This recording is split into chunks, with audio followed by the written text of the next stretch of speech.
Did you guys watch the new episode of She-Hulk? No? Well, I did. Why? Because I'm still waiting for the best lawyer to show up. And sadly, Daredevil was nowhere to be seen. No pun intended. So, She-Hulk episode 2 has dropped on Disney Plus, and I'm hoping it's better than the first. Let's check it out. The start of the episode begins with news clips reporting on the now famous courtroom battle scene.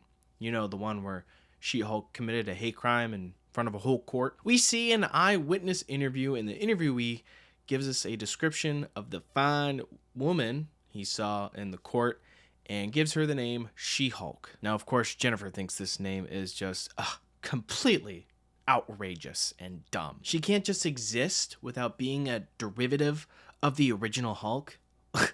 Men. But I think the scene means more, people. I think this is the MCU teasing a new name for She-Hulk. I mean, honestly, no one asked her pronouns, so they could be they, them Hulk.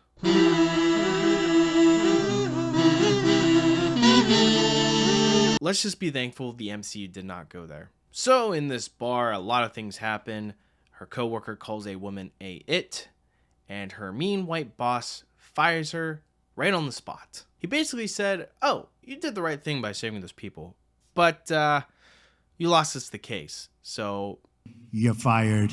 So now Jennifer Walters begins her exciting new plotline, finding a job. Now, of course, she really can't find a job because she is a woman, obviously. No, actually, it's because her being the She-Hulk is a huge liability. But it's not like she can't control it.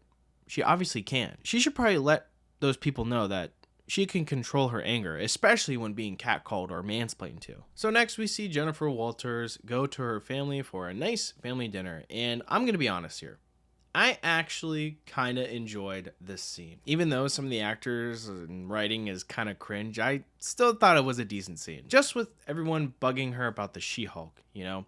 The mom gave her phone number to a young boy because he wants to be a superhero. The other lady at the table, I forget her relation, but she's a designer, so she's going to help with her costume. But the best part was the dad coming in with the facts and logic with Hawkeye's arrows. Theoretically, if you were to shoot arrows, you would have to pick them up if you want to shoot more arrows. That's just the facts. I don't care about your feelings. I gave a little chuckle, I will admit. Moving on, we see Jen get hired by the law firm she lost the case to, and immediately gets promoted to the head of the Superhuman Law Division. Well, She-Hulk will be the head of the division, so she must go to work and go to court in She-Hulk form. As she is going through her new office as She-Hulk, everyone gets a little bit distracted, including this guy, who runs into a cart. This way, please. Comedy.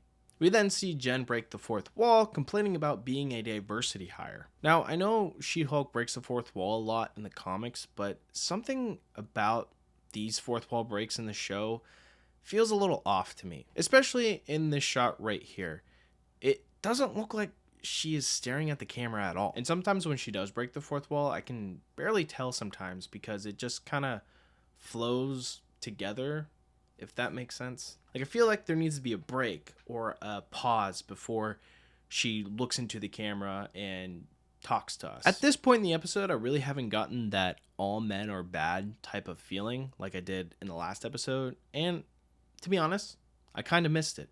But thank God we got a scene to tell us once again that men evil. Money. These dodos never had to deal with this on their first day at work. And you know what else we need in this episode? A poop joke. A map to the best bathroom for pooping. Thank you. God, I love the MCU now. Sorry, MCU. We learned that Jen's case will be helping Emil Blonsky, aka the Abomination, with his parole. She makes her way over to the prison and, remember when I said the VFX artists are underpaid and overworked?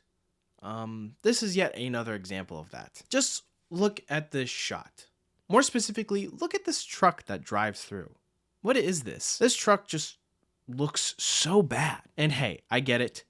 I'm no CGI artist, right? I can never be a good one, at least. But this is the MCU. Sorry, MCU. They've created some of the most memorable CGI in recent cinema history. You know what's sad about this? Is we don't even need a CGI truck here. We could have just rented a normal prison truck to drive through. That would be a lot better instead of giving the VFX team another shot to do. Jen goes to meet Emil in his cell, but not before cracking a Silence of the Lamb joke. You gonna serve me up with some fava beans and a nice can? Ma'am, this is a prison. Again, comedy. I also want to say Tim Roth in this scene is fantastic. I love that he's in the show, and this is just another thumbs up from this episode. So Emil makes a good point, telling her that he was hired by the government to kill Bruce, and then they used the super soldier serum on him, thus causing his abomination. And Jen's all like, hell yeah, government sucks, baby, which is something I can get behind. And before accepting this case, she does call her cousin Bruce. They talk about the case. Bruce says he's a completely different person now. Jen laughs because, you know, Edward Norton was in the first Hulk movie, and now it's Mark Ruffalo. Then we see Bruce is on that same spaceship from episode 1, flying off. I'm really glad they brought that back. But what's this setting up? Planet Hulk? Maybe. I don't know. I don't read the comics. And then to end the episode, we see that someone has leaked footage from the Shang-Chi movie, as it shows Abomination and Wong fighting in that underground ring thing. So now the moment you've all been waiting for. Was episode 2 better than episode 1? I mean, I enjoyed it more. Plus, I like some of the supporting characters in this. Emil Blonsky with his haikus. Jen's dad with the facts and logic about Hawkeye's arrows. I mean, there were some moments where I gave out a little chuckle. I didn't laugh. I just did a little. And yes, they're still going with the all men are bad, women are better type of vibe. And it's still kind of in your face. I wonder what's going to happen when Daredevil shows up. Because he is a straight white man. But he's blind. Oh no. You're just another straight white man on the streets thinking he's all that. You're probably some racist, too. We see She-Hulk. I don't judge people by what's on the outside. I judge people what's on the inside. I don't see color.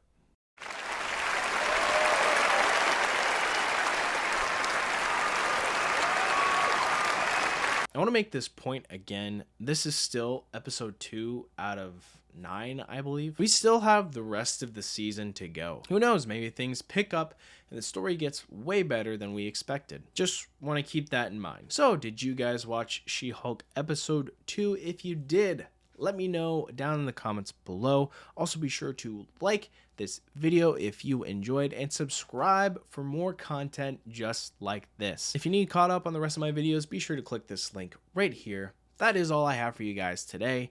Thank you so much for watching, and I'll see you in the next one.